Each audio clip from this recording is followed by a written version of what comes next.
Bonjour, donc Fabien Will, je suis professeur des universités en sciences de l'information et de la communication et j'enseigne au département STAPS de l'UFR Santé, Sport et Santé de l'Université de Lille.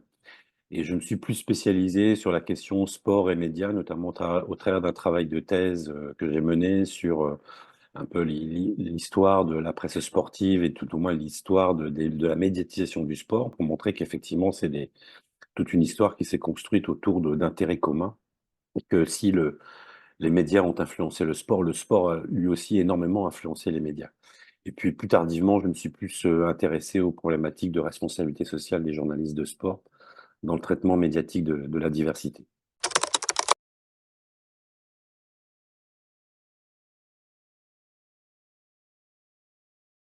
Le premier journal, c'est un bimensuel, c'est le journal Le Sport, donc créé en 54. C'est presque de divertissement pour un lectorat mondain. Donc c'est une médiatisation, mais qui reste très confidentielle pour des publics qui sont effectivement les gens du monde. On parle de turf, de chasse, de canotage, d'arbalète, de jeux de pommes, du billard, des voyages. Donc il n'y a pas réellement le spectacle, proprement dit, tel qu'on peut le concevoir aujourd'hui, mais c'est avant tout l'introduction du sport comme étant une pratique sociale, mondaine, aristocratique. Et en fait, Eugène Chaput introduit le terme de sport. C'est lui qui invente le terme de sport. Donc le spectacle arrive beaucoup plus tardivement, notamment avec une des ruptures qu'on pourrait identifier dans cette évolution du spectacle. C'est Richard Lesclide, et notamment sous Napoléon III, avec la création d'un journal qui s'appelait Les Vélocipèdes illustrés, donc en 1869. Donc c'est à la fois le traitement de la vélocipédie, qui est une pratique aristocratique mondaine de loisirs, aussi à l'époque, et Richard Lesclide, en fait, il va détourner la censure pour faire paraître un journal qui appelle Les Vélocipèdes illustrés. C'est une pratique assez controversée parce qu'effectivement, bon, vous pouvez voir dans certains titres cette idée de cette nouvelle monture, en parlant de la bicyclette, est un progrès par rapport à l'équitation puisqu'elle supprime l'une des deux bêtes. Mais surtout, c'est que en fait, Richard Lesclide va introduire la notion de spectacle.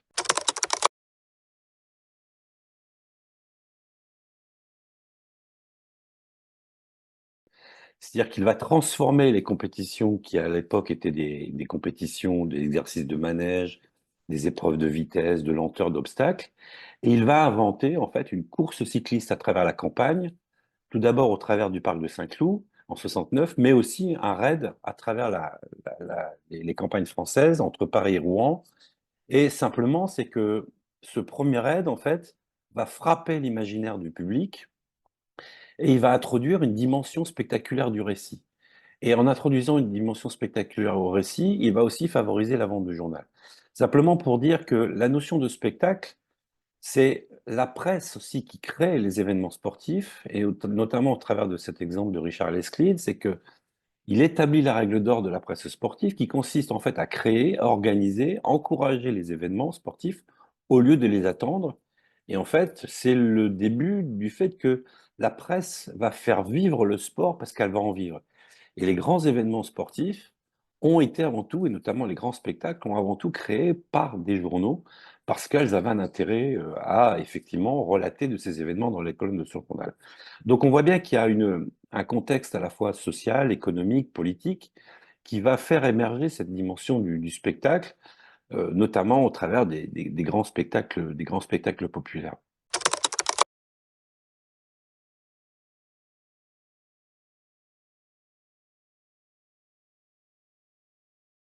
Le contexte particulier de l'avènement de la Troisième République, qui permet aussi la démocratisation des pratiques de loisirs, les lois Jules Ferry, l'amélioration des conditions de vie des ouvriers, et on voit apparaître effectivement la libéralisation de la presse, hein, donc notamment avec la loi du 29 juillet 81, et on voit qu'effectivement, c'est une période où la presse va se développer d'une manière générale, et dedans va y avoir un espace pour la presse sportive. Donc c'est à la fois un espace pour relater des événements, mais ce sont des événements que la presse va elle-même créer. Donc c'est aussi cette rupture à la fin au moment de la Troisième République, c'est-à-dire qu'il y a une rupture entre les pratiques populaires traditionnelles qui pouvaient exister dans des espaces clos, restreints, les combats de coq, etc., qui pouvaient exister, les pratiques un petit peu ancestrales qui pouvaient exister, mais ça va être une évolution, notamment celle du spectacle, une spectacularisation croissante qui va aller jusqu'à des actions qui vont être agencées pour être vues, des lieux repensés, réorganisés pour le regard, donc des pistes, des terrains, l'aménagement des espaces et des temps, création de stades pour faciliter le flux des spectateurs, pour faciliter la gestion des foules. Et on assiste en fait à la transformation des pratiques de nature, hein, qui étaient plutôt aristocratiques, mondaines et bourgeoises, en des pratiques orientées vers le stade, et avec l'enjeu de satisfaire un public le plus large possible, et notamment satisfaire les classes populaires.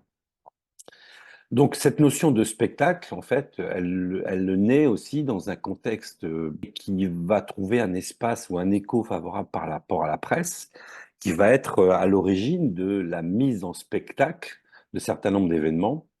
Et si on garde ce lien notamment très fort qui peut exister entre la notion de spectacle et la notion de presse, c'est que on voit les premiers journaux spécialisés vont apparaître dans cette période, la fin du 19e, et c'est au travers des journaux de presse d'information générale, notamment un journal particulier qui est le Petit Journal.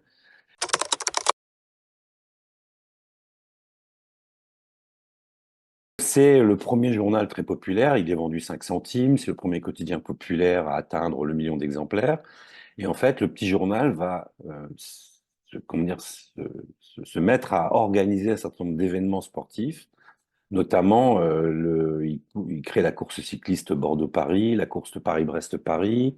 Il va aussi organiser Paris-Belfort à pied. Il va organiser la course automobile entre Paris et Rouen et le marathon de Paris.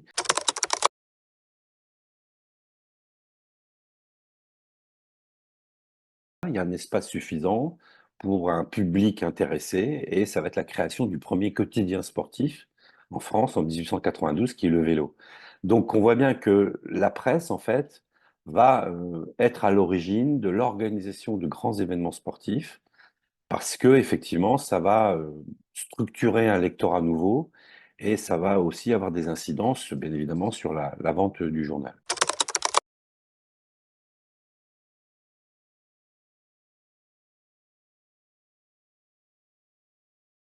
Si on prend la création du journal Loto, faut remettre dans un contexte industriel fort, une logique concurrentielle entre médias, puisque le journal Le Vélo, qui est le journal leader de l'époque, en fait, va faire naître des vocations nouvelles, notamment dans une presse sportive qui se structure énormément autour de la vélocipédie. Et il y a deux grands journaux, en fait, enfin, il y a un grand journal qui exerce une sorte de monopole, c'est le journal Le Vélo. Alors, le vélo, les journaux, le vélo n'existaient aussi que parce qu'il y avait des industriels derrière qui finançaient le journal et qui finançaient les compétitions vélocipédiques. Et notamment, cette industrie, c'est l'industrie du cycle, mais qui était en même temps l'industrie de l'armement. C'est-à-dire que c'est, sur le plan industriel, les machines-outils qui servaient à faire les canons des fusils servaient aussi à faire les cadres des vélos, une sorte de reconversion industrielle qui pouvait exister. D'ailleurs, un des exemples, c'est à Saint-Étienne, Manufrance, qui était la manufacture d'armement et de cycles de Saint-Étienne. Hein, donc il y avait cette idée, cet ancrage aussi de l'industrie qui est à la fois dans la vélocipédie et dans l'armement. Et il y a un événement politique important qui intervient à l'époque, c'est notamment l'affaire Dreyfus. Et le journal Le Vélo, donc son commanditaire, Giffard, est plutôt un progressiste, il est plutôt dreyfusard, il défend la cause de Dreyfus dans les colonnes de son journal, sauf que les gros industriels de l'époque sont plutôt anti-dreyfusards. Et donc il y a une sorte d'opposition qui va se créer entre le patron du journal Giffard, du journal Le Vélo, et ses commanditaires, qui sont les gros industriels, hein, notamment le baron de Dion, qui, eux, ne voient pas d'un très bon œil le fait que le journal qu'il finance pour l'organisation de compétitions vélocipédiques, les opinions politiques sont pas en conformité avec leurs propres opinions. Donc une opposition se crée entre les commanditaires du journal Le Vélo et les commanditaires, et les commanditaires décident de lui opposer un concurrent direct qui est le journal L'Auto-Vélo. Donc une grosse concurrence entre deux journaux, Le Vélo et L'Auto-Vélo, qui va jusque dans l'affrontement du journal au travers de leur propre champion. Il y a le champion du journal Le Vélo qui va s'opposer au champion du journal L'Auto-Vélo. Ça va jusque devant les tribunaux, puisque l'auto-vélo est condamné pour usurpation de titre, c'est-à-dire qu'il utilise le terme le vélo, qui est le titre du journal Le Vélo, donc le vélo qui est comment dire, un néologisme, enfin, c'est la contraction de vélocipédie, donc usurpation de titre. Donc l'autovélo est obligé de devenir l'auto, et pour ne pas perdre la clientèle de la vélocipédie, décide d'organiser un grand événement sportif pour essayer de concentrer, de catalyser justement le public populaire qui est très attaché à la vélocipédie, et il décide de créer un grand événement qui est le Tour de France. Donc l'auto, à sa création, naît dans un contexte concurrentiel entre deux journaux, avec le soutien de l'industrie de cycle, dans ce contexte politique particulier qui est l'affaire Dreyfus, et l'autovélo va devenir le leader de la presse sportive en France, parce qu'il va avoir cette idée assez particulière d'organiser un grand événement sportif qui est le Tour de France cycliste, qui voit le jour en 1903. Et l'auto va devenir détenir le monopole pendant plusieurs années en termes d'information, en termes de quotidien sportif en France.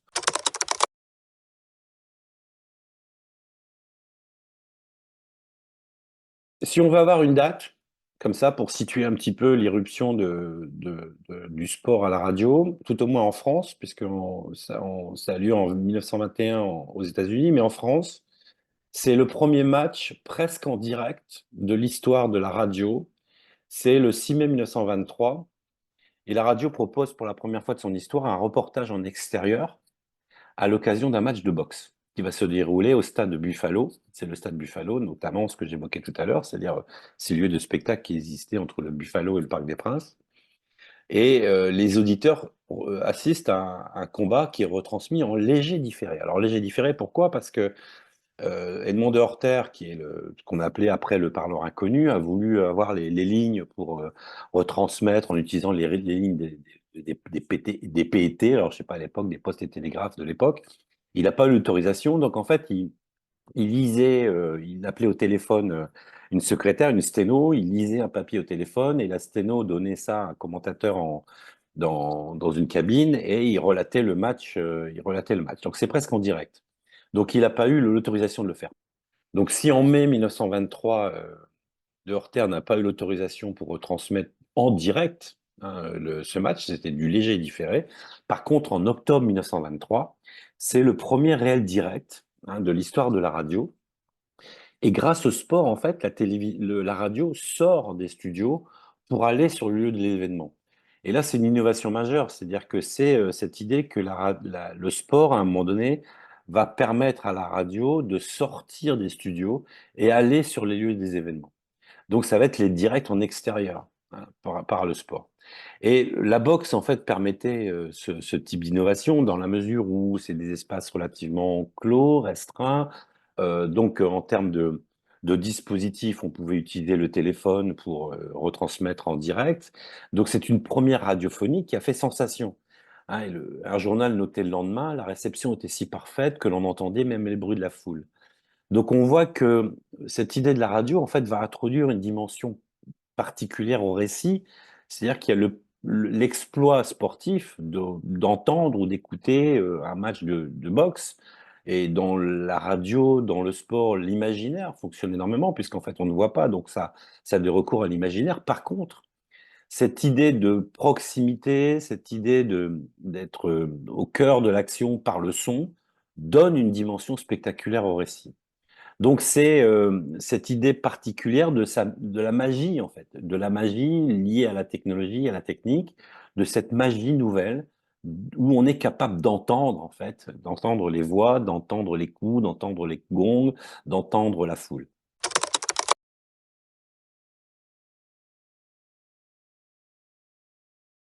La presse écrite ne voit pas d'un très bon œil, en fait, l'arrivée de cette radio, et parce qu'en fait, ce que De Horter fait, c'est qu'il informe avant tout le monde. C'est-à-dire que la notion de direct, en fait, dépossède la presse écrite de son rôle d'information, c'est-à-dire qu'on n'est plus obligé d'attendre le lendemain pour avoir l'information, on a l'information dans l'instant. Donc la presse n'a plus ce monopole de l'information, et elle doit s'inventer un nouveau rôle. Et donc il y a effectivement un combat très dur qui se fait entre la radio et la presse écrite de l'époque, parce qu'il informe avant tout le monde des événements qu'il retransmet, Et c'est une sorte de concurrence qui est jugée déloyale de la part des gens de presse. Donc c'est un mécontentement qui conduit les organisateurs des Jeux Olympiques de Paris en 1924, donc c'est un petit peu de circonstance, à interdire l'accès du stade de Colombes pour la finale du tournoi de football. C'est-à-dire que la radio est interdite de stade parce qu'elle va informer en direct et que la presse ne trouve plus son rôle d'information. Donc néanmoins, de Horter, il se fait prêter un ballon captif, il veut survoler le stade avec son ballon pour pouvoir retransmettre en direct. Donc des problèmes, le ballon avec le vent, il s'en va, etc. Toujours est-il que de Horter ne peut pas assurer ce direct lors des Jeux Olympiques de 1924, mais néanmoins, ça va frapper l'imagination du public et on se rend bien compte qu'on ne peut pas lutter contre ce nouveau média qui apparaît. Et le sport va réellement s'implanter à la radio, hein, de manière constante, hein, jusque dans les années, à partir des années, milieu des années 20, jusque dans les années 80, même encore aujourd'hui, ça va être le média dominant du sport.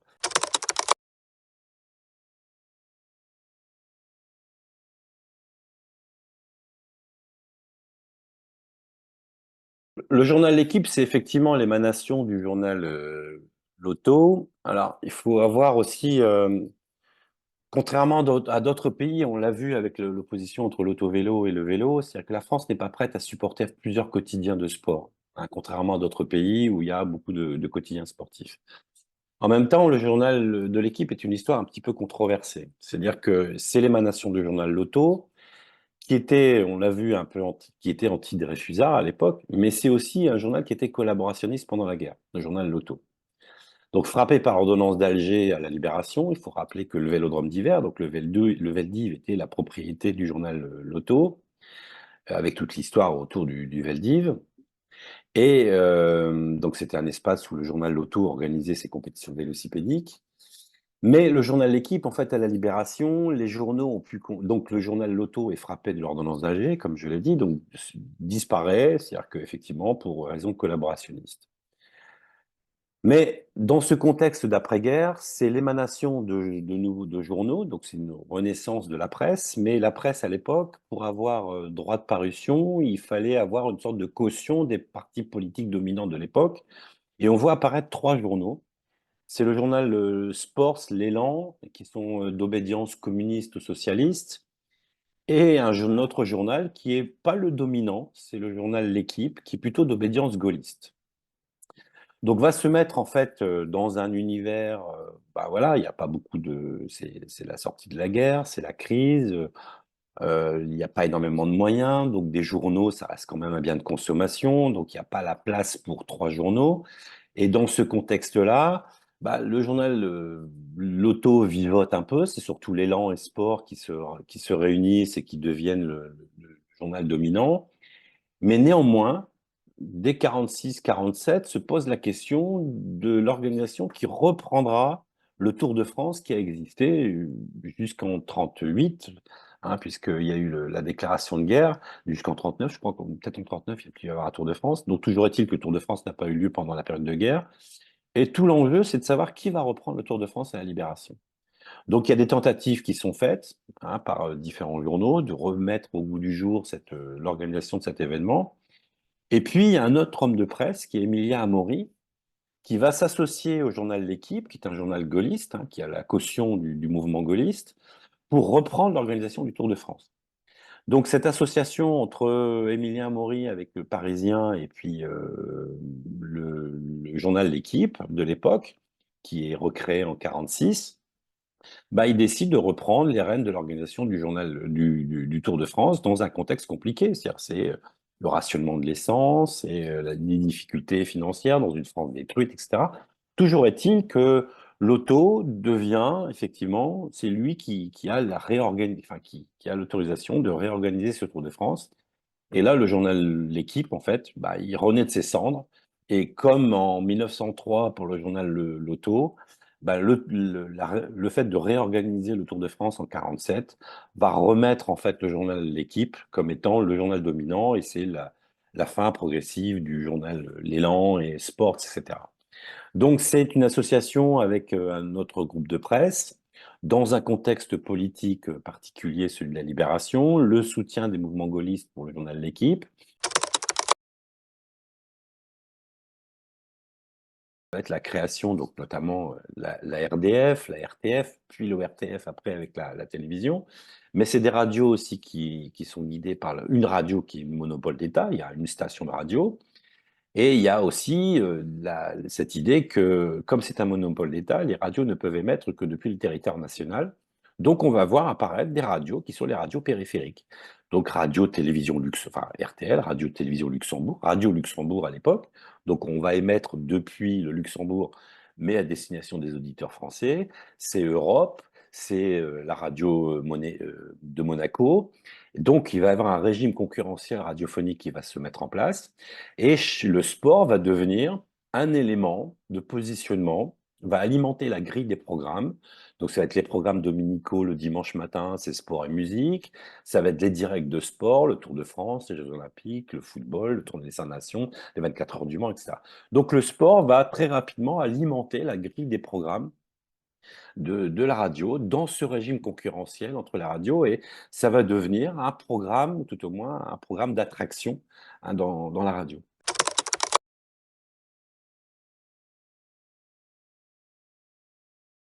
Ça va être une des innovations permanentes de la part de la radio, une quête permanente de proximité avec, cette idée d'être au plus proche, au cœur de l'action. Mais en même temps, le sport impose des contraintes qui sont très compliquées à satisfaire. C'est-à-dire, si on prend l'exemple, des premières grandes innovations, donc plus tardivement en 55 lors des 24 heures du Mans, c'est première expérience qui vont utiliser les fréquences, de transmission entre les pilotes et puis les stands pour essayer d'avoir les voix des pilotes pendant une retransmission radiophonique. Donc, on va utiliser les technologies qui existent dans l'armée, etc. Donc, le dispositif est mis en place pour la radio. Alors, ça n'a pas pu voir le jour en 55 parce qu'il y a eu un gros accident en 55, notamment lors des 24 heures du Mans de 55.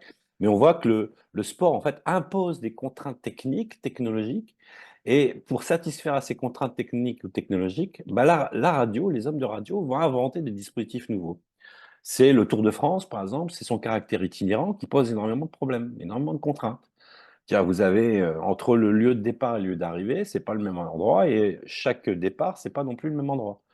Donc, pour retransmettre la radio en direct, le Tour de France en direct à la radio, il faut inventer des dispositifs.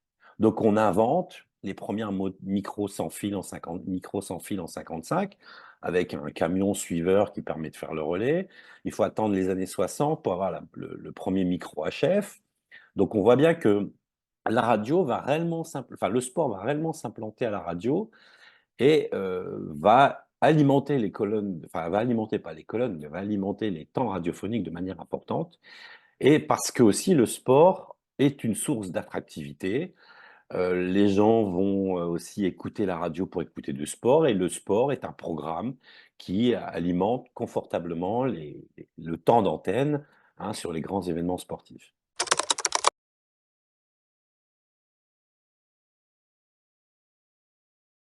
Le premier multiplex a lieu sur Radio Luxembourg, qui va donc innover pour mieux séduire. Et c'est le 1er novembre 1953.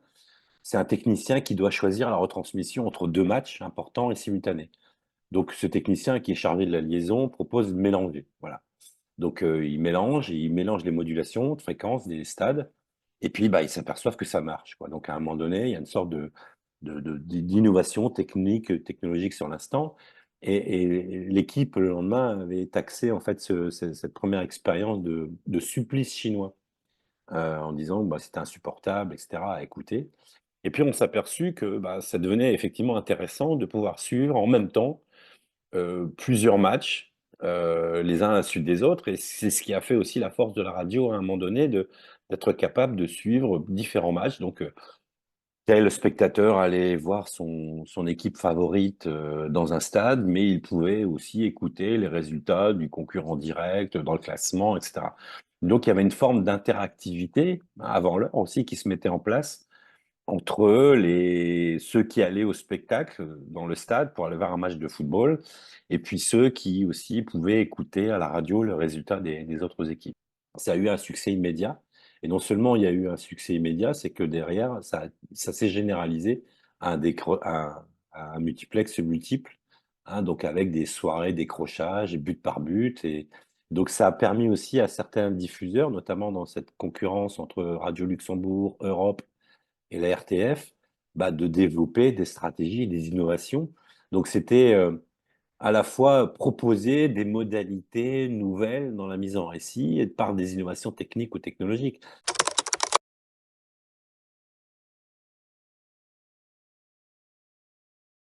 Et on retrouve ça souvent dans l'histoire de la presse, notamment des médias sportifs, c'est qu'il y a souvent un double exploit. Il y a un exploit sportif, mais il y a aussi souvent un exploit technique ou technologique. Et parfois, bien souvent, l'exploit technologique est plus fort que l'exploit sportif. Par exemple, du premier direct de l'usage de l'hélicoptère en 59, c'est un réel exploit technique. Georges Decaune parle de cet exploit de manière récurrente. Il montre comment la télévision a fait pour mettre ce direct et vous voyez ces images que les spectateurs sur le bas-côté des routes ne peuvent pas voir, etc. Alors que l'image en elle-même, sur le plan sportif, il n'y a pas réellement d'enjeu.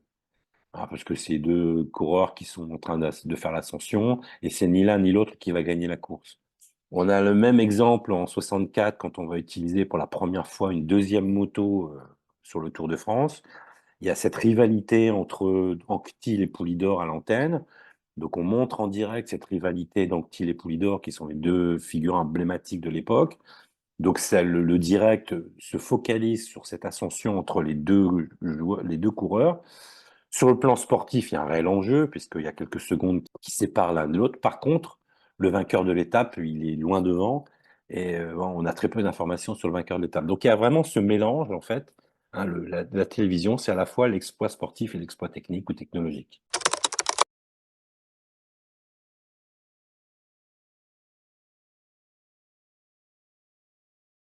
C'est un média de l'imaginaire ou de l'imagination. On écoutait à la radio la retransmission du Tour de France sans voir en fait les coureurs.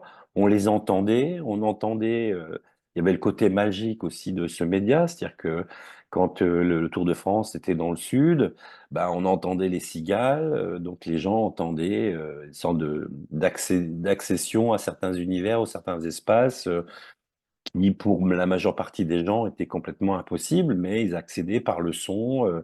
À des lieux, des espaces, la découverte des géographies, de la géographie de la France, mais au travers un certain nombre de sons. On entendait les coureurs à la radio, c'est les premières voix. Donc il y a effectivement ce côté très magique, en fait. À la fois, c'est de l'imagination, mais c'est aussi le côté très magique de ce nouveau média, hein, qui donne accès à des nouvelles modalités, des nouvelles formes de récit. Donc le spectacle, il est à la fois par le récit factuel de l'événement, mais le spectacle, il est aussi lié à la magie de l'outil.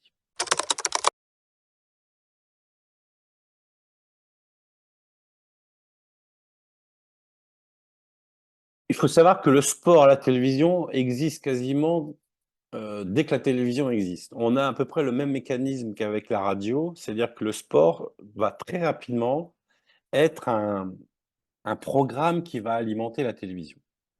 Alors, il faut avoir en tête que le deuxième direct de l'histoire de la télévision date du 6 juin, date de juillet 48. Le premier direct en extérieur de l'histoire de la télévision datait du 6 juin 47. C'était pour commémorer le débarquement allié de 45. Donc, premier direct en extérieur de l'histoire de la télévision, c'est 6 juin 47. Deuxième direct de l'histoire de la télévision, c'est 25 juillet 48, à l'occasion de l'arrivée du Tour de France 48. Donc, dès que la télévision commence à se structurer, on voit que le sport, très rapidement, devient cet espace d'expérimentation. Parce que le 25 juillet 48, c'est une expérimentation. Voilà. C'est qu'il n'y a pas de poste de télévision dans les foyers.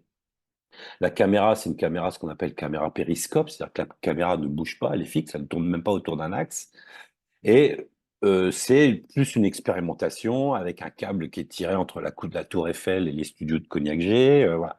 Et l'annonce, c'est annoncé, je crois, un mois à l'avance, parce qu'on n'était pas sûr que ça marche.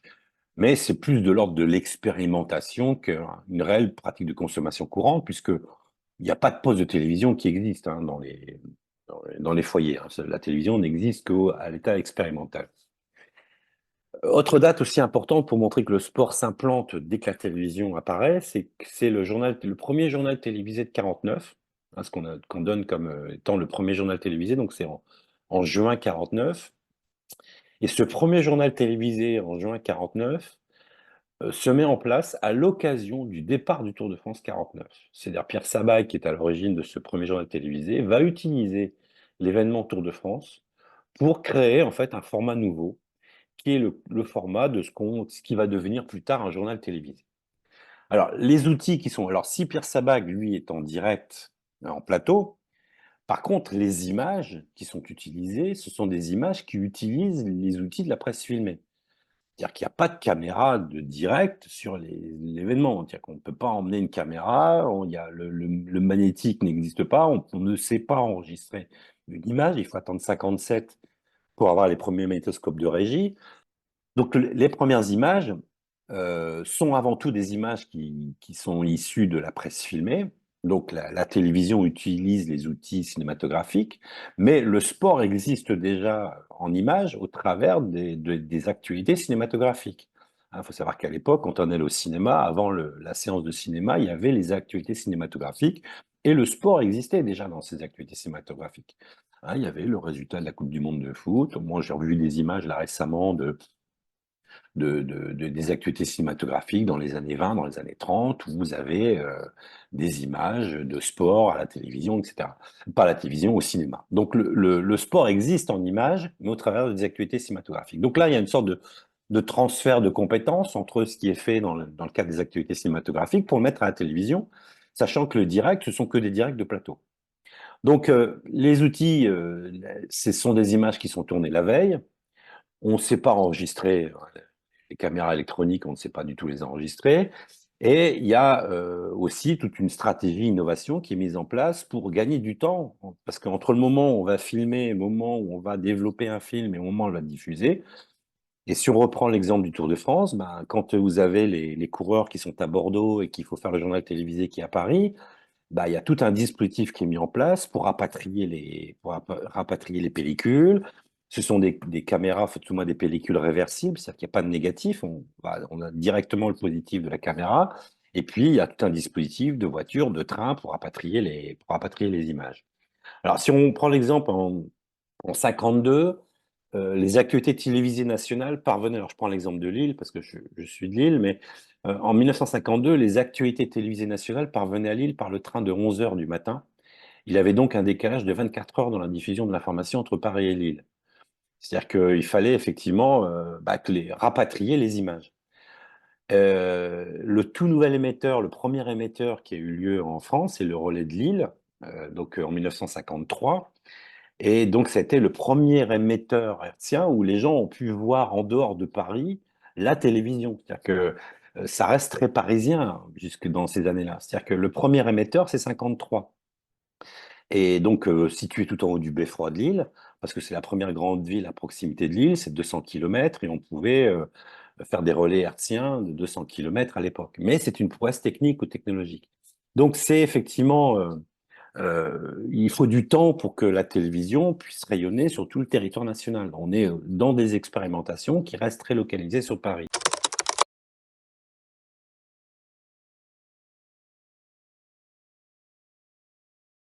Et il y a un événement assez particulier, c'est les Jeux Olympiques de Rome en 1960, qui sont les premiers Jeux en Eurovision. Et la France n'est pas vraiment un pays de sportifs. C'est la déroute française aux Jeux Olympiques de Rome. Le journal L'équipe est très critique sur les résultats de la France. Et il y a cette image de Faisan, de Jacques Faisan là, sur De Gaulle en disant il faut vraiment que je m'occupe de tout et on voit De Gaulle en survêtement. Et c'est vrai qu'à l'époque, il y a la mise en place d'une politique volontariste de développement du sport en France, notamment avec les lois programmes. Et le sport va s'implanter comme étant un outil de développement, d'émancipation dans la société française. Et le journal L'équipe va se faire le relais, en fait, de cette politique, de ces politiques publiques, ou tout au moins de cette implantation du sport. Et c'est un journal qui est quand même très marqué par le mouvement gaulliste à l'époque. Donc c'est aussi la conception du sport gaulliste tel qu'on conçoit encore aujourd'hui, c'est-à-dire cette idée d'un sport de masse qui doit favoriser l'émergence d'une élite. C'est donc le journal L'équipe va participer, contribuer à cette mise en place de la sportivisation de la société à partir des années 60 et va être le quotidien dominant. Comme je vous l'ai dit, hein, il n'y a pas de place pour d'autres quotidiens en France, mais ça va être le quotidien dominant qui va se faire le relais des politiques gaulliennes et qui va aussi être le pourvoyeur d'une mise en représentation du sport dans la société française autour de cette pratique de masse qui doit favoriser une élite. On a aussi les Jeux Olympiques de Grenoble en 68, donc toute cette volonté aussi d'asseoir aussi le sport dans cette société, dans cette sportivisation de la société.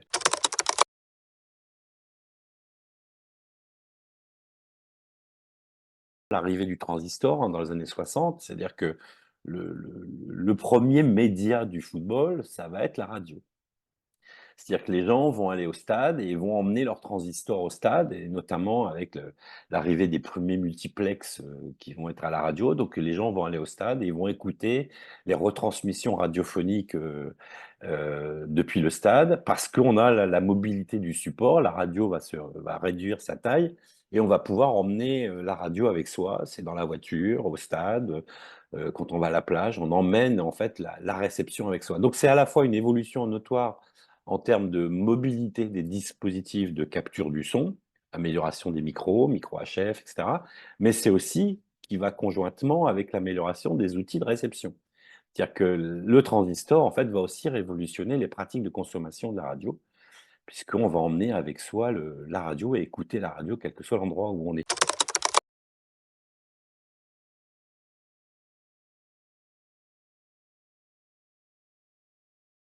Le sport la fin des années 50, début des années 60, bah, il faut savoir que près d'un journal télévisé sur deux ou un sujet sur trois traite de sport. C'est-à-dire que le sport va alimenter confortablement les sujets du journal télévisé. Et il faut attendre un an après le premier journal télévisé pour qu'il y ait effectivement des émissions plus importantes hein, sur les retransmissions du Tour, avec trois rendez-vous quotidiens, 12h30, 10h45, 21h.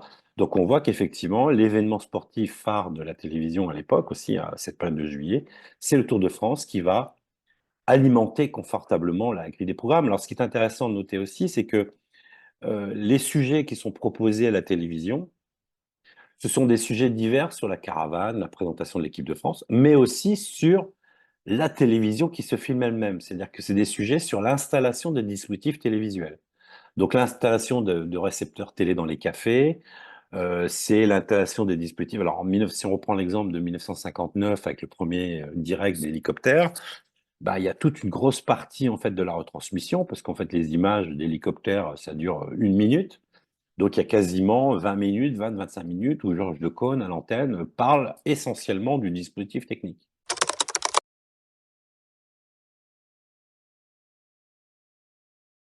La télévision, son enjeu, va devenir la mise en place d'images de direct. Donc, c'est à la fois des innovations techniques ou technologiques permanentes, et le sport va être un laboratoire technique ou technologique pour la télévision. Donc, au départ, si on reprend l'exemple de... Alors, le football, c'est relativement simple à filmer. Vous mettez une ou deux caméras dans un stade, ça bouge pas, c'est voilà, vous pouvez retransmettre un match de football. On reviendra peut-être après sur cette particularité du foot. Donc c'est pas compliqué, enfin si c'est compliqué, mais c'est moins compliqué à filmer du football puisque le dispositif est fixe. Mais sur certaines épreuves type Tour de France, bah, c'est compliqué parce que le dispositif est itinérant. Donc il faut des dispositifs qui se déplacent. Donc c'est se déplacer en direct, c'est compliqué. Donc le premier dispositif itinérant, c'est 58 au moment des championnats du monde de cyclisme. Et il faut savoir que le dispositif de direct en 58, bah, c'est un dispositif qui pèse plus de 100 kilos, qui est tracté par une Jeep avec un groupe électrogène. Donc entre aujourd'hui, vous voyez une caméra qui est embarquée sur une moto et à l'époque un dispositif d'une centaine de kilos, on voit qu'il y a eu toutes comment dire, des innovations techniques ou technologiques importantes pour rendre effectivement les dispositifs de capture d'image mobiles. La même problématique avec le son. À un moment donné, il fallait se déplacer avec le dispositif. Donc, c'est des enjeux importants avec 62 les premières motos. C'est au départ les 10 derniers kilomètres qui sont filmés uniquement par la moto. Après, c'est les 30 derniers kilomètres, les 100 derniers kilomètres. Donc, on a à chaque fois une évolution permanente de pouvoir prendre l'image le plus loin possible de l'arrivée. C'était des retransmissions qui étaient coupées entre les passages de col et les passages d'arrivée. Entre deux, bah, il y avait, voilà, on faisait le direct au col, et puis une fois que les coureurs étaient passés au col, bah, on reprenait l'antenne, c'était la musique, c'était autre chose, et puis on reprenait l'antenne à l'arrivée. Il n'y avait pas cette idée de la continuité. Donc c'est le défi technique ou technologique pour la télévision.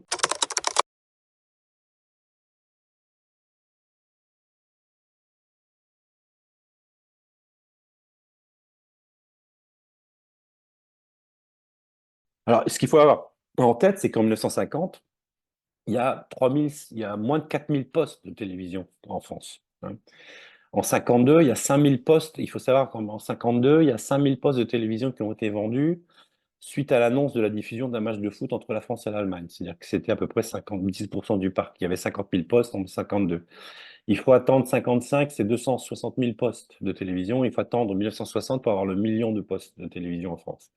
Donc on voit que l'enjeu, en fait, important pour la télévision à l'époque, c'est faire la preuve de sa compétence, faire la preuve de son intérêt, mais c'est aussi l'enjeu, c'est la vente de postes de télévision. C'est-à-dire que le sport, en fait, a été un formidable vecteur pour construire l'intérêt, en fait, du public pour l'achat de postes de télévision. Alors, c'est Umberto Eco, hein, qui parlait du pater familial à l'époque, c'est-à-dire qui décide des achats dans une famille. Bah, c'est généralement, à l'époque, c'était le père, le mari, ou le père, l'homme, hein, et les deux biens de consommation qu'on achetait à partir dans les années 60, la première bien de consommation, c'était la voiture, puis après, c'était la télévision. Et le sport a été pensé par des hommes, pour des hommes, et les modalités de diffusion, c'est reste très masculin, hein, donc dans le mode de diffusion. Donc le sport va être une des motivations d'achat des postes de télévision, hein, et grâce au sport, la télévision va construire son intérêt. Alors on a pu voir qu'avec la presse écrite, l'intérêt c'était la vente de vélocipèdes, parce que l'industrie du cycle est plutôt présente. Avec l'industrie de l'électronique, bah, l'intérêt c'est la vente de postes de télévision.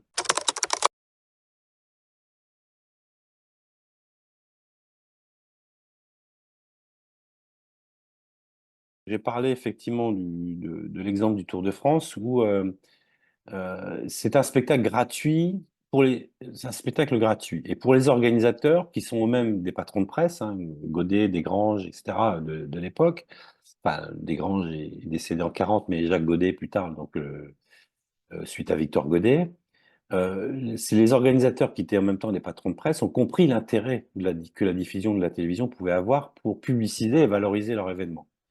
C'est-à-dire que lorsque la télévision apparaît, ou tout au moins la radio, quand la télévision apparaît, il n'y a pas du tout de concurrence en fait entre la télévision et la presse écrite. Bien au contraire, la presse écrite va se nourrir en fait de cette publicisation et de cette valorisation de l'événement par la télévision. Il y a un effet publicité en fait de l'événement, et les gens vont acheter vont acheter les journaux pour avoir un complément d'information. Donc il y a un effet en fait pour la presse écrite de l'époque qui est plutôt un effet stimulant, hein, de cet événement. Par contre, pour le foot, c'est autre chose. C'est-à-dire qu'à l'époque, une opposition va se créer entre la télévision et la Fédération française de foot. Alors, il faut savoir qu'à l'époque, les ressources du foot, c'est la billetterie. C'est-à-dire que c'est les gens, quand ils vont au stade, ben, quand ils achètent leurs billets, ben, c'est eux qui alimentent et qui financent en fait la pratique du football, tout au moins les événements du football. Et ce que la Fédération française de foot craint, c'est que l'arrivée du direct vide le stade. C'est-à-dire qu'à partir du moment, pourquoi se déplacer au stade si l'on peut voir le match en direct à la télévision? Donc pour situer un petit peu avoir des repères un petit peu de date, c'est-à-dire que en 1953, donc c'est-à-dire un an après la première retransmission en différé de la Coupe de France Nice Bordeaux, et 4 ans après les premières images de football diffusées, donc France-Suède, il y avait un match en 1949, je crois, il me semble. La RTF, donc la radio-télévision française, est interdite de stade, hein. La télévision ne peut pas accéder au stade de foot pour filmer le match de foot. Et les téléspectateurs ont beau s'émouvoir, etc. Il faut attendre 1956 pour suivre leur premier match en direct à l'occasion de la finale de la Coupe de France de football opposant Sedan à 3. Donc c'est effectivement un événement particulier qui devient une sorte de bien patrimonial, une finale, un Sedan 3. Euh, la télévision, lorsque les premiers multiplex de radio apparaissent, la télévision demande à ce que de ne pas annoncer la retransmission afin de préserver les entrées du stade. Donc les oppositions se créent entre les organisateurs, la RTF, etc. Des réels directs sont accordés à partir de 1963. Mais la FFF interdit toujours les retransmissions de première division, sauf accord ponctuel. Et un accord aussi est marqué en 1972, les matchs sont retransmis, mais pas dans les régions d'origine des équipes. C'est-à-dire à Marseille-Lens n'est pas diffusé ni à Marseille ni à Lens. Pour que les Lens, ou à Lens, pardon, si c'est Marseille-Lens, c'est pas diffusé à Marseille pour que les supporters marseillais aillent au stade. Voilà. Donc, une des ruptures dans cette évolution dans cette évolution de la retransmission du foot, c'est l'AS Saint-Étienne. C'est-à-dire c'est l'équipe de Saint-Étienne dans les années 70, donc 75, avec son parcours européen, où il y a une sorte de changement de posture, notamment lié à des acteurs, hein, c'est Sadoul à l'époque, et puis Georges Decaune, qui est patron des sports de TF1, donc TF1 qui est encore une chaîne publique. Et il y a un accord qui est fait pour la diffusion des matchs le soir, mais le match n'est pas annoncé à l'avance, c'est-à-dire qu'il est annoncé au dernier moment, pour que les gens aillent au stade avant de savoir si le match va être diffusé ou pas. Hein. Et il y a des sujets magazines où l'idée, c'est de valoriser, de promouvoir le foot à la télévision au travers d'un nouveau magazine de sport qui apparaît à la télévision, c'était les foot à l'époque. Et TF1, son contrat, c'est d'avoir des panneaux publicitaires TF1, hein, je rappelle qu'il est une chaîne publique encore à l'époque, autour du stade. Donc c'est la période d'éclatement de l'ORTF, hein, avec le début d'un régime concurrentiel hein, entre les différents diffuseurs, entre TF1, Antenne 2 et France Région 3. Il y a 3 diffuseurs. Et le foot va tout doucement s'implanter comme étant un sport qui va être diffusé à la télévision, mais avec toutes les précautions d'usage. Et ce qui va effectivement un petit peu bouleverser la donne, c'est quand les médias vont commencer en fait à payer les droits de diffusion. C'est-à-dire que le mode de financement ne sera plus uniquement la billetterie, mais ça va devenir d'autres subsides financiers, notamment les droits de diffusion.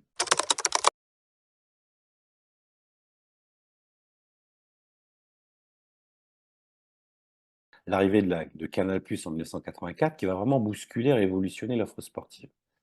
Alors, ce qu'il faut savoir, c'est que les Français étaient habitués à avoir des chaînes gratuites, uniquement payantes au travers de la redevance télé, mais c'est la première chaîne payante, c'est-à-dire qu'il y a une démarche volontaire d'achat. C'est-à-dire qu'il fallait acheter ou payer un abonnement. Donc c'est effectivement une démarche nouvelle.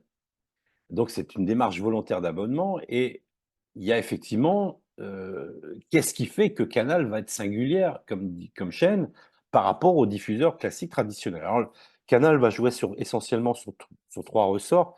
Donc il y a effectivement le caractère nouveau, renouveau, décalé, bon, peut-être en tête certaines émissions qui a vu émerger des personnages un petit peu particuliers, enfin, une nouvelle modalité d'une télévision qui sort un petit peu des cadres habituels avec les Antoine Decaune, avec les nuls, etc. On a vu apparaître aussi des nouvelles modalités de diffusion, mais de nouveaux tons, en fait, des tons un petit peu décalés.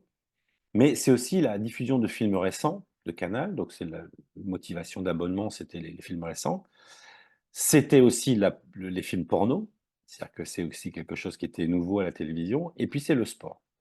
Et là, le sport, il y a une démarche très agressive, notamment par rapport au contrat de diffusion, c'est que très rapidement, Canal+ a proposé de l'argent pour la diffusion de l'achat des droits de télévision, de diffusion.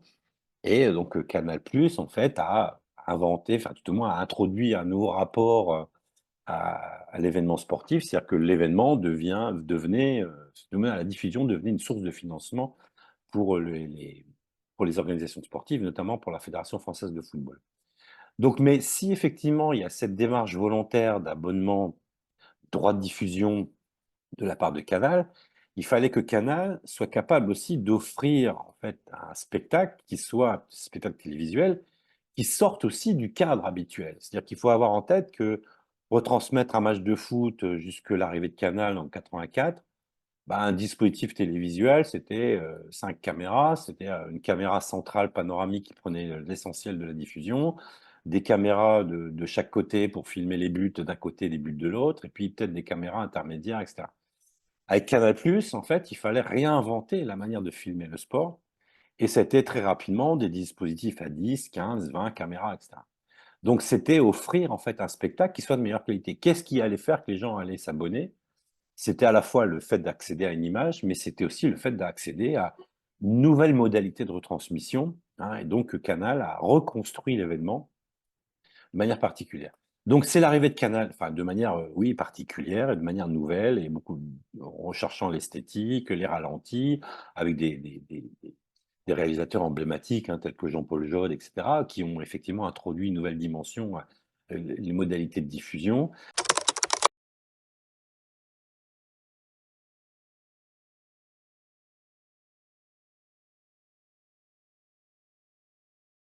Alors, si on reprend les dates de 84 avec Canal, c'est aussi la privatisation de TF1 en 87, c'est l'arrivée de la 5, donc c'est la version Berlusconi et Hachette de l'époque, c'est pas la 5 comme aujourd'hui qui fait partie du groupe France Télévisions, c'est la 6 en 80, 80, c'est à peu près cette même période-là aussi, en 88, etc., l'arrivée des bouquets, TPS, etc.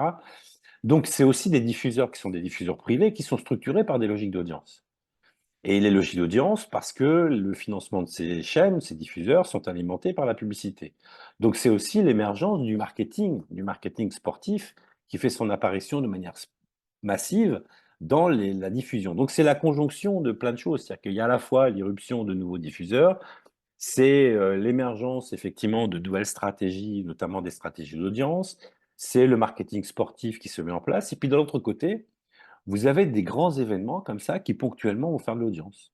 Le match en Coupe d'Europe de l'OM, les Coupes d'Europe de patine, les Coupes d'Europe de foot, enfin le match de l'OM en Coupe d'Europe, les patinages artistiques avec l'éruption de figures emblématiques comme Candeloro sur Bonali.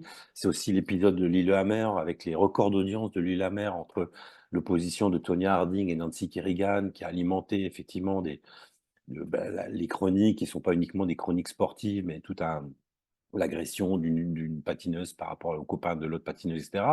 C'est les Grands Prix de Formule 1, c'est le Tour de France, le match France-Nouvelle-Zélande en rugby, etc.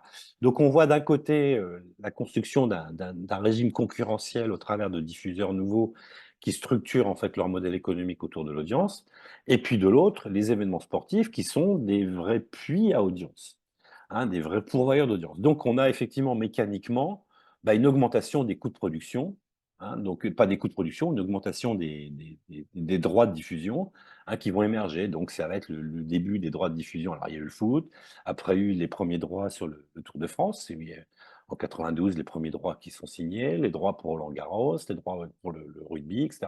Donc le droit pour le patinage, etc. Donc on voit apparaître en fait un nouveau modèle économique dans le monde du sport, qui est celui des droits de diffusion. Donc ça bouleverse en fait le rapport, et notamment dans le foot, ça bouleverse le rapport que le foot pouvait avoir avec la télévision, parce que au départ, si le mode de financement principal du football, c'était la billetterie, le mode de financement du sport devient en fait les droits de diffusion. Donc ça change fondamentalement le modèle économique.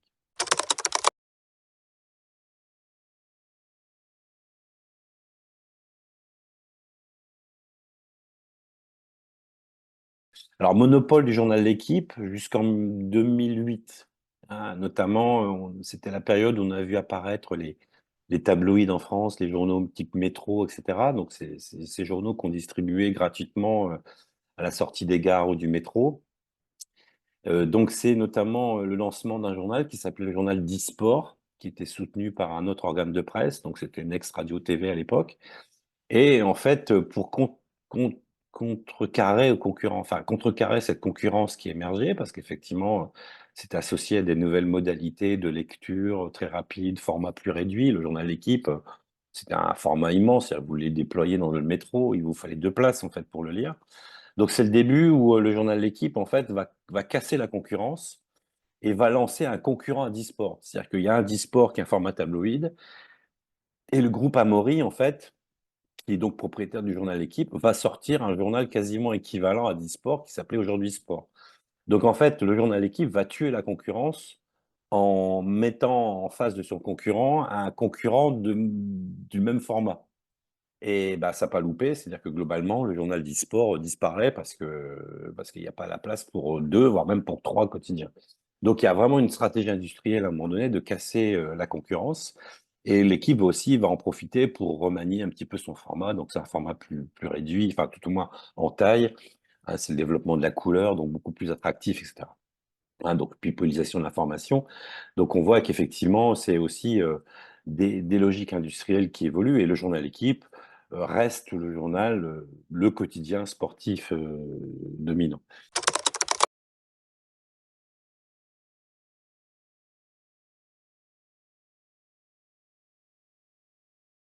L'information sportive n'existe pas uniquement au travers du journal L'équipe. C'est-à-dire qu'on a aussi une pluralité de l'offre de l'information sportive qui ne se limite pas uniquement à un quotidien.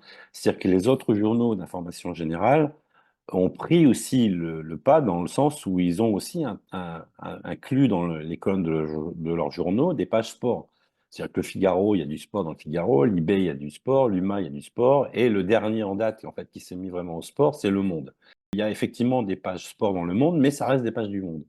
C'est-à-dire que le sport dans Le Monde, ce ne sont pas les pages sport de l'équipe. Donc on a vu aussi apparaître dans ce contexte-là une pluralité de l'offre sportive où les journaux d'information générale se sont mis aussi à aborder des sujets qui étaient non plus des sujets purement factuels au résultat d'un match, mais des sujets sociétaux. Bon, la question du dopage, la question des violences, la question des droits internationaux, etc.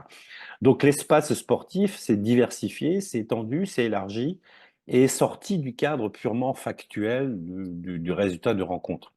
Mais c'est-à-dire que cette évolution du traitement de l'information type sociétale dans la presse, information sportive, bah, le journal Équipe a aussi dû s'y plier. C'est-à-dire qu'elle ne pouvait pas uniquement rester dans le registre qui était le sien, qui était le registre uniquement des résultats d'un match, mais aussi d'aborder des questions de société, hein, parce que, bah oui, ça correspondait aussi aux attentes hein, d'un lectorat qui voulait savoir globalement dans l'équipe quoi penser de la question du dopage, quoi penser des violences dans le sport, quoi penser des discriminations, etc.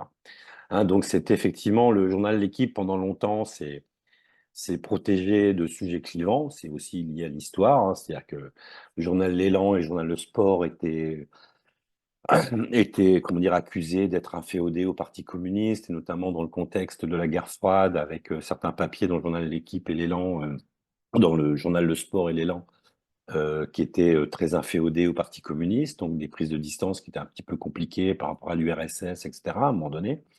Et le journal Équipe s'est toujours mis dans cette posture de l'apolitisme. Hein, et on retrouve encore ce discours aujourd'hui. Hein, le sport ne doit pas faire de politique. Bah, c'est ce discours-là, sorte d'apolitisme du sport. Il est né aussi dans ce contexte-là des années 60 où il fallait surtout pas mélanger sport et politique. Parce que la politique, c'est clivant et que si le journal Équipe, à un moment donné, prend position pour tel ou tel type dans des sujets très clivants ou des sujets très binaires, ben, il se coupe d'une partie de son lectorat. Donc, pas de risque, en fait, en termes d'opinion. Mais on voit qu'aujourd'hui, ils sont obligés quand même néanmoins de se positionner. Hein, les positions un petit peu compliquées qu'il peut y avoir au moment de la Coupe du Monde de football, au moment du dopage en 98 avec l'affaire Festina. Donc il y a effectivement des postures qui sont parfois compliquées, parce qu'effectivement, c'est le risque de se couper d'une partie du lectorat. Donc néanmoins, le journal Équipe reste aujourd'hui, alors avec toute la difficulté que la presse sportive peut avoir aujourd'hui, hein, avec l'éruption des nouveaux médias, notamment des médias du numérique, hein, toute la place que la presse écrite peut avoir. Donc c'est aussi cette évolution notoire que les journaux traditionnels, classiques, presse écrite, en fait, ont dû aussi se réinventer dans leur format de diffusion en utilisant les outils du numérique.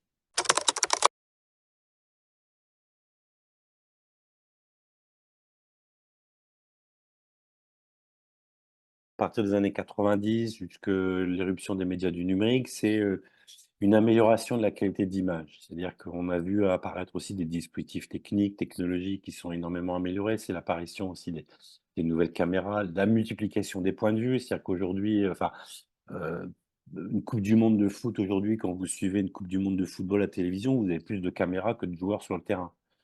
C'est l'arrivée des ralentis. Donc, même si le ralenti existe depuis 1967, bon, le ralenti, c'était on remettait l'image existante de manière plus lente. Aujourd'hui, ce sont des caméras dédiées, des ralentis avec des hautes fréquences. C'est l'évolution des dispositifs techniques. Si on reprend l'exemple des retransmissions type Tour de France avec les hélicoptères, les caméras embarquées sur les hélicos. Donc c'est effectivement une diversification des points de vue. C'est l'arrivée des caméras dans les voitures.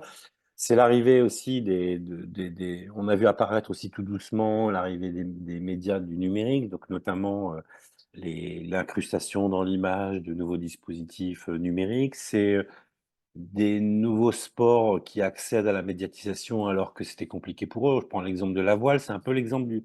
La voile, c'est un peu le Tour de France dans les années 50, c'est-à-dire que c'est les départs et les arrivées, la voile. Bah, on voit qu'aujourd'hui, il y a eu après la période des départs, des arrivées, puis il y avait l'entre-deux, mais en radio, par son, avec des images qui étaient des images enregistrées. Et puis aujourd'hui, on voit de plus en plus des dispositifs qui sont embarqués, notamment grâce aux téléphones portables, aux satellites, où on peut avoir quasiment en direct, bon, même si l'image n'est pas encore très bonne qualité, on peut avoir en direct des images du bout du monde par intermédiaire de la voile. Donc c'est cette recherche permanente de la proximité, de la mobilité, mais aussi c'est cette recherche permanente du côté très intrusif en fait de l'image par la focale. Un match de rugby, vous avez aujourd'hui une caméra qui est au-dessus et qui est capable de filmer l'engagement dans une mêlée, et puis par la focale, vous pouvez quasiment voir l'intérieur d'une mêlée. Bon, quand il y a eu le choc d'Antoine Dupont, dans le flux de l'image au moment de la diffusion, le choc il passe dans le flux. Par contre, à un moment donné, vous avez un ralenti avec une caméra très haute fréquence et qui est capable, sous différents angles, de vous montrer, en fait, globalement, la nature même du choc. Donc, il y a ce côté très intrusif, en fait, de l'image de plus en plus important. C'est l'éruption des technologies du numérique, hein, c'est-à-dire vous regardez une compétition d'athlétisme, un lancer, une course, vous avez de manière instantanée, ou un saut plutôt, vous avez de manière instantanée l'endroit exact où le sauteur est tombé. Un lancer, vous avez exactement l'endroit où l'objet, le javelot, le disque ou le poids est tombé. Donc, sorte d'immédiateté aussi de l'information. C'est l'incrustation de data permanente. Si vous regardez par exemple le Tour de France, vous avez des incrustations permanentes sur les vitesses, sur les écarts, etc. Vous avez des dispositifs à 5 caméras, 2 hélicoptères, etc. Donc c'est la multiplication des dispositifs, la multiplication des points de vue qui se sont énormément améliorés avec l'introduction progressive des datas. Donc c'est une évolution aussi notoire, hein, des datas à l'image, à l'écran, qui vont donner de l'information en temps réel sur la vitesse, le poids, le temps, etc., etc.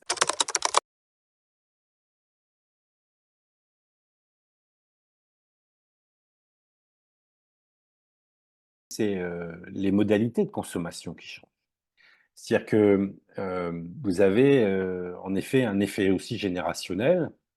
Alors, il y a encore des spectateurs qui regardent le spectacle dans le flux continu d'une retransmission, qui regardent un match dans son intégralité, mais on voit apparaître de plus en plus des modalités individualisées, personnalisées, et peut-être moins attirées par les grandes rencontres.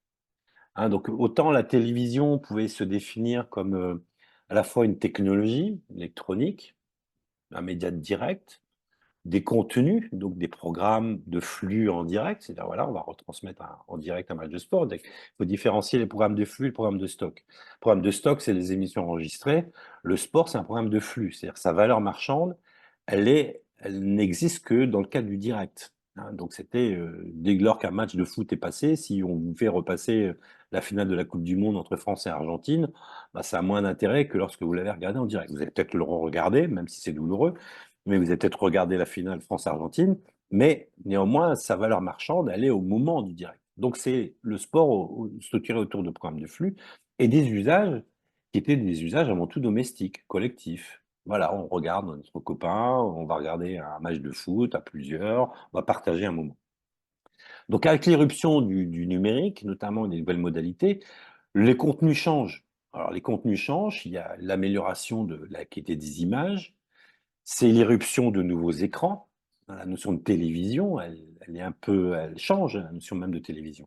Les nouveaux écrans qui apparaissent entre la taille d'un smartphone, on peut même aller en deçà, même. C'est les Apple Watch, les montres connectées. Voilà, c'est un support minimaliste jusqu'aux super grands écrans, super grand écran 4K, écran plat, etc. Donc là aussi, une révolution technologique majeure entre les tubes, les, comment dire, les télévisions à tubes et aujourd'hui les écrans plats. Donc la technologie numérique aussi va faire que les nouveaux écrans apparaissent et la télévision devient de plus en plus un terminal numérique où on peut accéder de manière différenciée, individualisée à des contenus un petit peu propres qui soient à chacun. On peut aller regarder une série, on peut regarder la météo. Alors il y a ces grands événements directs qui apparaissent, mais le sport aussi a fait son apparition ailleurs. Il fait son apparition dans les séries, multiplication de l'offre. Sur les réseaux sociaux, bah, vous avez Twitch qui, à un moment donné, va proposer un événement sportif type Grand Prix Explorer qui va faire de l'audience. Donc, ce sont à la fois des technologies qui évoluent, des contenus qui changent et des modalités d'accès à ces contenus aussi qui changent, donc des usages qui vont changer. Donc des usages qui sont de plus en plus individualisés et peut-être même solitaires. On peut peut-être imaginer cette émergence des casques virtuels où chacun regardera à l'intérieur même de son casque virtuel une retransmission télévisée ou un direct de sport, avec ce côté immersif que le casque virtuel peut avoir. Donc si la télévision reste encore aujourd'hui dominante, la télévision telle qu'on le conçoit reste dominante en termes de production de l'information, parce que produire un événement sportif, bah, ça coûte de l'argent. C'est-à-dire que quand un diffuseur achète les droits de manière importante, si les coûts de diffusion, les droits de diffusion augmentent, les coûts de production augmentent. C'est-à-dire que quand on achète un produit cher, eh ben, on va valoriser le produit qu'on achète. Donc, il y a une double contrainte économique, c'est l'augmentation des droits de diffusion et c'est l'augmentation des coûts de production. Et pour l'instant, ce sont les grands diffuseurs qui ont encore les moyens de payer justement cette production.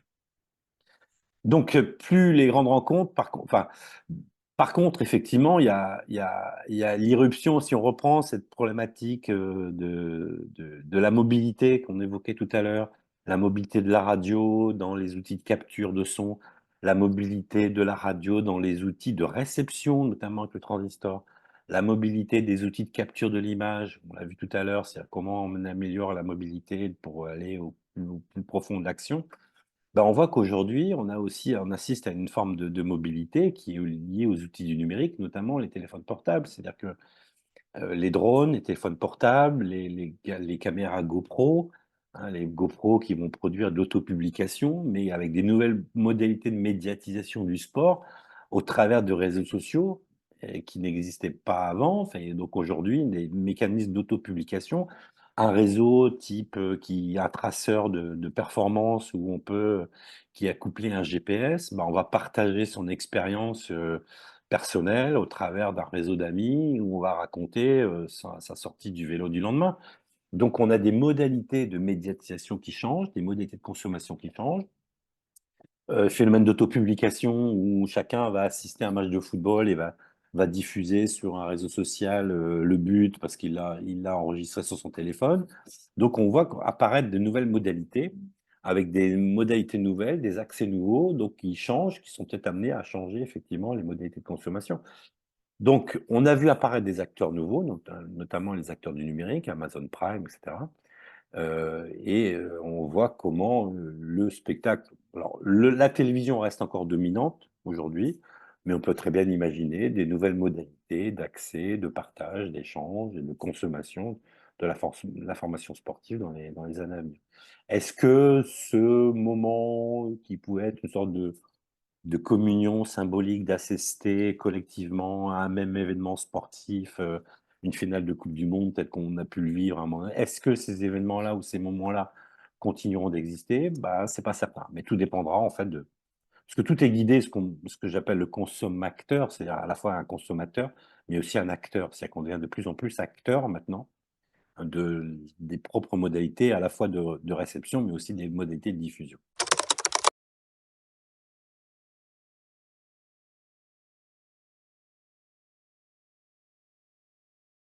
Effectivement, les premiers acteurs en fait touchés par cette évolution, ce sont les médias classiques traditionnels et notamment la presse écrite, hein, qui doit se réinventer un nouveau rôle, un nouveau modèle. Mais comme c'est tellement lié aux modalités de consommation, on voit bien comment le consommateur et qui est lui-même acteur, qu'est-ce qui va faire que le consommateur va continuer à aller chercher de l'information au travers de ces médias classiques traditionnels qui sont quand même la preuve d'une information vérifiée, validée, qui va confronter différents types de points de vue, etc. Donc le danger, c'est d'avoir l'illusion d'un tout gratuit, d'une information facile, accessible, du tout gratuit, parce que dès lors que c'est tout gratuit, c'est que ça veut dire que le produit, c'est vous. C'est-à-dire qu'on vous donne en fait à voir une information que vous avez envie de voir et entendre. Donc, c'est-à-dire que c'est lié directement à vos modalités de consommation, vos croyances. Donc, c'est vous conforter dans vos opinions, en fait, hein. L'idée de l'information gratuite est liée au fait que ça va vous conforter dans vos opinions. Alors qu'une information a pour vocation à vous bousculer, à questionner vos certitudes et à remettre en cause peut-être certaines opinions. Donc, je pense que l'un des enjeux, c'est effectivement l'enjeu de la démocratie et que les médias, le rôle que les médias peuvent jouer dans une démocratie moderne. La radio, c'est pareil aussi. Les modalités de la radio sont un petit peu différentes. Elles sont liées à des usages particuliers. C'est-à-dire, bah, voilà, c'est peut-être quand on est dans la voiture, c'est peut-être le matin, on met la radio de temps en temps, mais oui, le modèle de la radio, peut-être elle doit aussi enfin, pas s'inventer, mais comment continuer à subsister dans cet univers-là, sachant qu'on voit bien aussi aujourd'hui comment les frontières se brouillent, hein, entre, notamment au travers des réseaux sociaux et des médias sociaux. C'est-à-dire que RTL ou France Inter, bah, font de la radio, peut-être, c'est un média historiquement de radio, mais ils font aussi de la télévision. C'est-à-dire que vous pouvez suivre en direct, vous pouvez regarder en direct le billet de Sophia Aram ou l'interview de tel acteur et vous le voyez en image sur les réseaux sociaux. Donc la radio fait de l'image aussi maintenant. Elle fait de la presse écrite parce qu'elle peut faire de l'éditorial dans le cadre d'un réseau social, mais elle fait de l'image et elle fait du son, hein. Donc c'est les modalités de consommation qui changent. Donc il faut inventer des contenus nouveaux en lien direct avec. Donc la technologie est là. Il faut inventer des contenus nouveaux en lien direct avec les usages en fait qui émergent. Donc ce sont les usages en fait qui définissent aussi les nouvelles modalités de consommation.